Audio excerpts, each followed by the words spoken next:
Hey, Bishop, don't worry about picking that up. That's not a part of her head. They said that was a piece of a wig or something.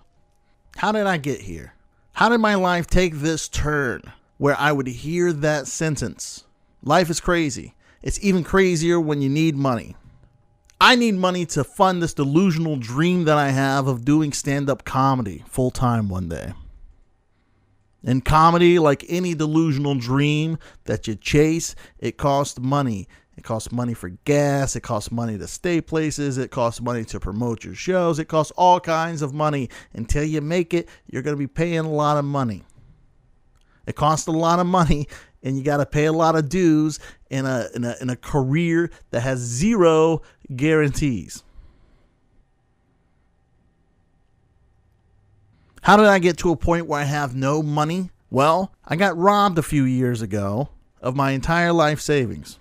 Around $10,000 was stolen from me. Now, why did I have $10,000 cash in my house and that was the only savings I had? That's a different story for a different time. But I can tell you this, I've never quite bounced back from it. So to stem the tide of increasing credit card debt that I was accumulating and to maybe have a safety net, so I seeked out a job that paid good, quick money, and most of the time easy money, and that's picking up the dead. Now, picking up the dead is not a job most people want. It's not even a job that I want, and it's not a job people most of the time think exists, but there are people that do it, and most pickups are easy. Someone's grandma passes away at a rest home, surrounded by loved ones in a nice bed, nice and easy pickup and removal for me. People get closure. Family members get a chance to say goodbye. Unfortunately, most of us won't get that chance. Unfortunately, like half of us aren't going to go in a nice, comfy bed. At least half of us are going to die from murders or suicides, either by someone else's hands or our own hands. I've had to pick up bodies, murders or suicides by gun, by knife, by blunt force objects, by pills, all kinds of stuff. Each pickup was worse than the next. But so far, the thing with the highest body count that I've had to pick up is none of those things. That thing with the highest body count in my very short career of picking up the dead is heroin. I don't have to explain to you, you already know this, that there's a huge heroin epidemic in America. In 2016, my little town was ranked number 1 in opioid abuse. They said that 11.6% of our population was addicted to opioids. But after a while, like all the gore and sadness and everything that I have to see on a weekly basis to maybe finance this delusional dream of doing comedy, whatever that means, full time, you forget about it. It just drifts away like a bad dream. Sometimes they stick with you. Just waiting, in the darkness of your mind, just when your head's too empty, you always think of this. And this is a story about something I think about every day. Beep! 421, address in the middle of nowhere. Trailer park. No name of deceased. Decomp. Bring mask and Tyvek suit. They said it was bad. That is how all the work for the most part comes in, is via text message. Very rarely do you get a phone call from a funeral director. They'll text you and you text them back. Decomp is short for decomposed corpse. To this point, I never had to pick up a decomp before. I didn't know if I could deal with it or not. But I don't have time to think about all that. I just get up all the supplies I need. It's like 3 o'clock in the morning. As I drive closer, my GPS starts to go haywire because I'm literally in the middle of nowhere. This is the time in the morning when the entire world is asleep. I'm driving through this trailer park with multiple turns. It's the biggest trailer park I've ever seen. So I pull up and I park on the street because the driveway is being blocked by a police cruiser. The trailer is outlined in that yellow caution tape that you see in the movies. That's a real thing. My boss is already there. Bishop, you got your Tyvek suit and your mask? All right. Get 2 blue bags. All right. Get 2 sheets. Does the van have any of those heavy-duty gloves in it? All right. Now, at this point, my heart is pounding. My senses are like on edge, like before you get into a fight. And around the trailer, there are 5 people in hazmat suits moving in, out, and around this dark trailer, taking pictures of stuff, with clipboards in their hands, taking notes. Now keep in mind, I do this for comedy. I do this so I can get out of debt, so I can make people laugh. I have to fill this ever-widening hole in my heart, it seems, with strangers' love and laughter. At this point now, I'm in a full sweat. It's August, and it's 1,000,000 degrees at 3 o'clock in the morning already. Then one of the cops walks up and starts making small talk with my boss. The cop tells us that's the worst he's ever seen. They're not 100% sure who it is, but they think it's this person because they used to stay there. That it looks like the body has been there for at least 2 months and that the power has been cut off in the trailer for a month or so. And that the people in the hazmat suits are pretty much done. They're just waiting for the detective to show up to sign off. And then the cop points to me and says, "Are you driving the van tonight?" I say, "Yeah." He says, "It's a bad night to be driving the van." 20 minutes go by that feel like a lifetime. The detective comes and goes and he signs off on it and they're ready for us to go. Now, before you move any corpse, it doesn't matter what it is, you go in and you survey the land. You look for all kinds of obstacles that might be inside the house. If it's got bad steps on the stairwell, if there's holes in the yard that you might fall in, anything you need to know, you go in and you look first. Because you make a game plan of how you're going to move the body the most simple way possible. I'm about to walk into the house, so I put on my respirator. I walk into the living room. The place is a wreck. There's papers everywhere. There's junk. It's a mess. Standing in the living room is the 5 hazmat-clad officers looking everything over with flashlights because there's no power in the house. There's no power and there's no air conditioning.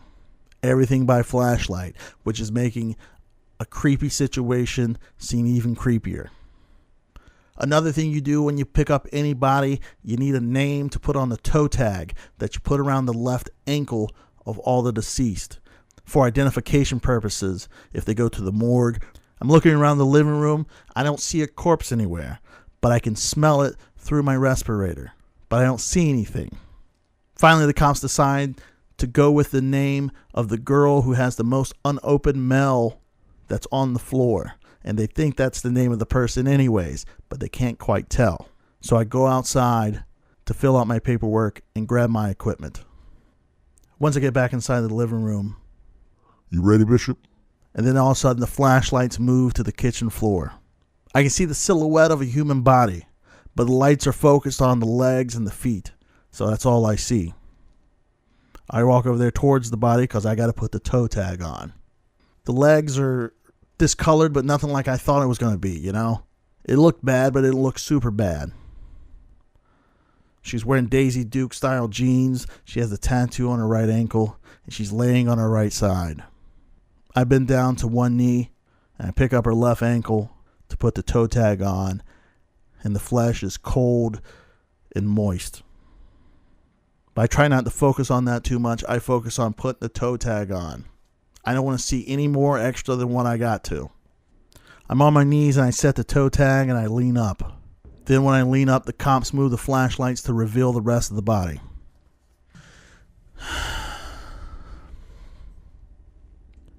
It was the most horrible thing I've ever seen. Like, seriously. And I can never unsee it. Anything in any movie doesn't come close. Like, Hollywood has like never been able to like make a nightmare that's this bad.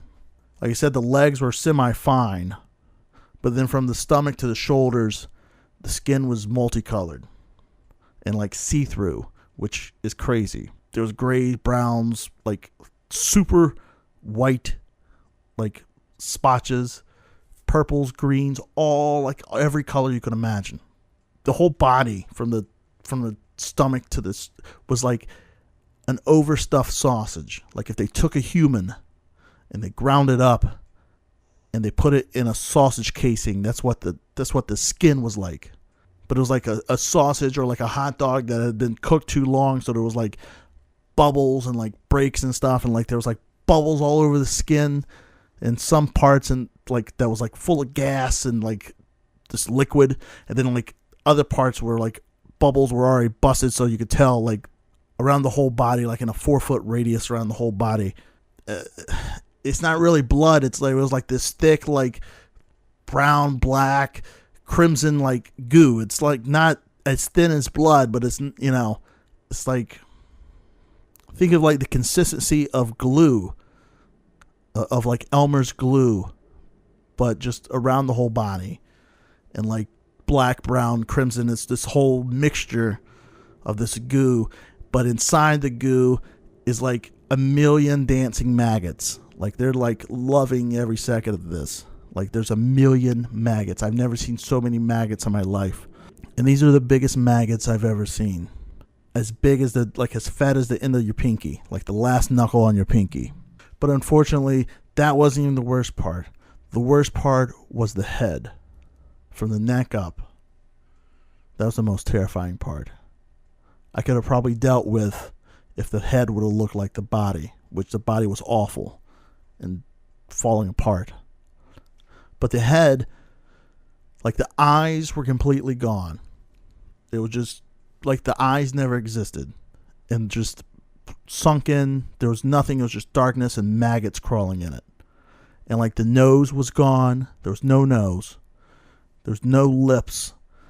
A human face looks so bizarre without lips or a nose. Like it looks like something from like an H.P. Lovecraft movie or something like that. Well, H.P. Lovecraft book. But nonetheless, it's just terrifying looking. And then the right side of the skull, from the cheekbone up, it was completely gone. Like there was nothing there.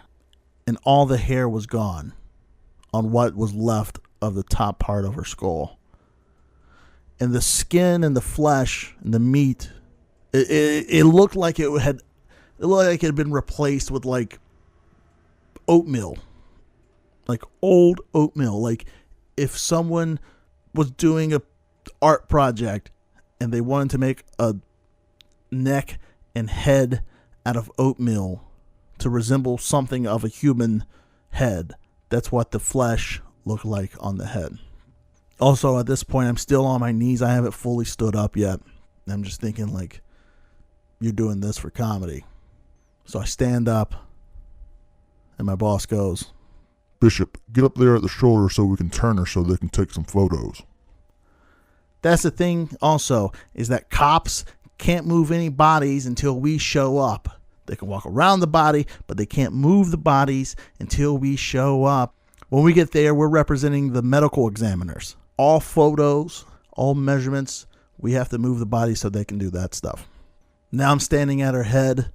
I'm standing in the maggots, and my feet are like slowly sliding apart because also I'm standing in this goo of just blood and shit or whatever else this goo is made out of. My boss tells me to lay her flat. So he grabs the feet and I grab the wrist just in case the hands fall off, because I've heard that before. Sometimes on decomps, the hands will fall off because the bone will just rip right off the hand, so the wrist is the better place to grab because there's thicker bones there.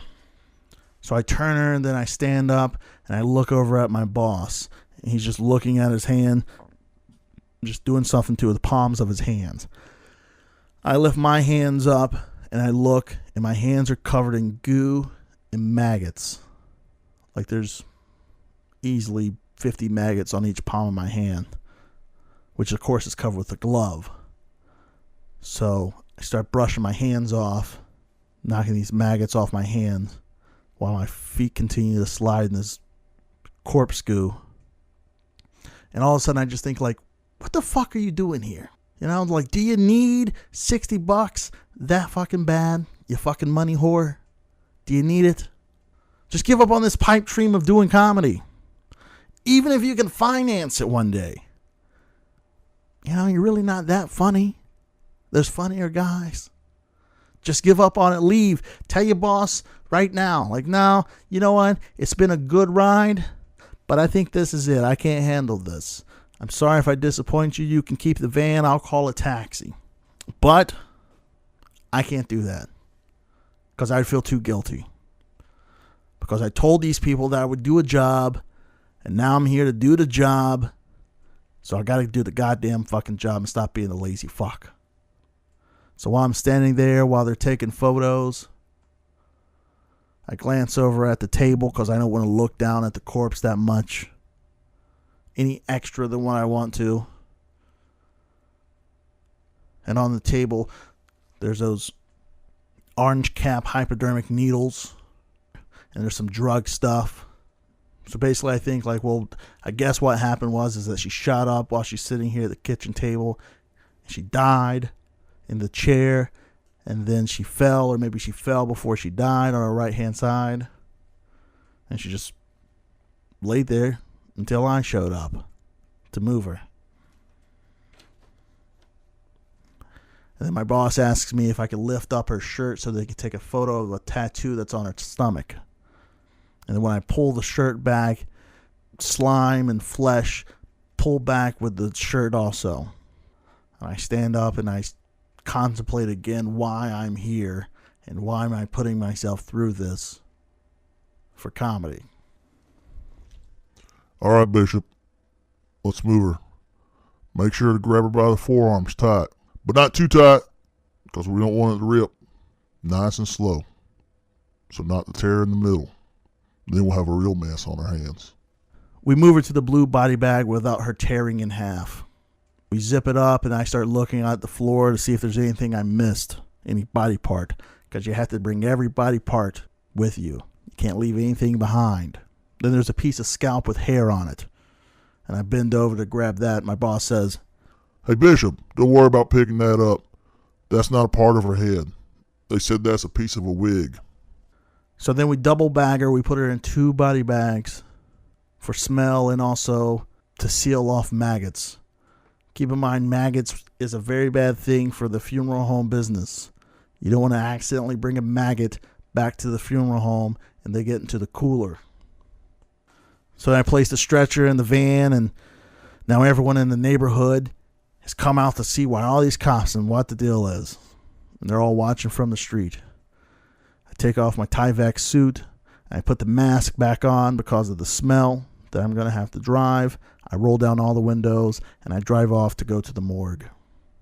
Like I said, my GPS wasn't working getting into the trailer park, so now it's not working at all. I drive around about 25 minutes, lost in this giant trailer park in the middle of nowhere, with a 2-month decomposed corpse in the back, wearing a respirator with all the windows rolled down. Because I'm going to find my way out of here myself. I'm not going back to ask for directions from the cops. Now at this point it's too late once I get home to go to sleep because I got to work my day job. I also work a day job. 9 a.m. to 6 p.m. is what I was scheduled that day. And then I got a show later on that night, so there's no time for rest. And the show is like an hour away from where I live. The show's at 9 o'clock. So there'll be no time for rest after work, which is fine. I've chose to chase this thing called comedy. I have to pay my way one way or the other, with sleep, with money, with having to do awful things for it. So me and 2 other local comedians get into my car after work and we drive an hour away so I can taste a little bit of my dream, at least 15 to maybe 20 minutes of my dream. Once we arrive to the bar where the show is going to be that night, nothing is set up. It's like there's going to be no show at all. And that is what we are informed of when we show up. That the person that set up the show, that was the manager before, has been let go. And the new management decided to cancel the show about a week ago. But no one got up with us. They didn't change it on their Facebook page, nothing. That's just the way it is. So after that, we decided to leave. Now I have an hour to drive back and think about the things I put myself through the night before so I could do comedy. Comedy that didn't happen that night, but I guess there's always tomorrow. Every day I think of that person that no one quite knew exactly who it was because the body was so badly decomposed. I feel awful, that no one cared enough about this person to try to look for this person. She was at the house where she lived. No one cared enough. 2 months went by, and the only way she was found is that the smell was so bad, someone called the police.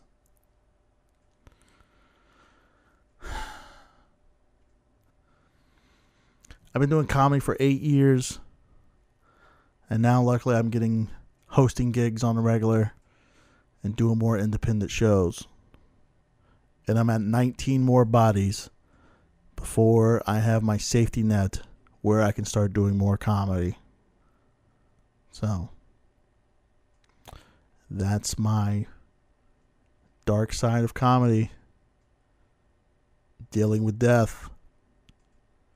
So I can maybe one day live out my dream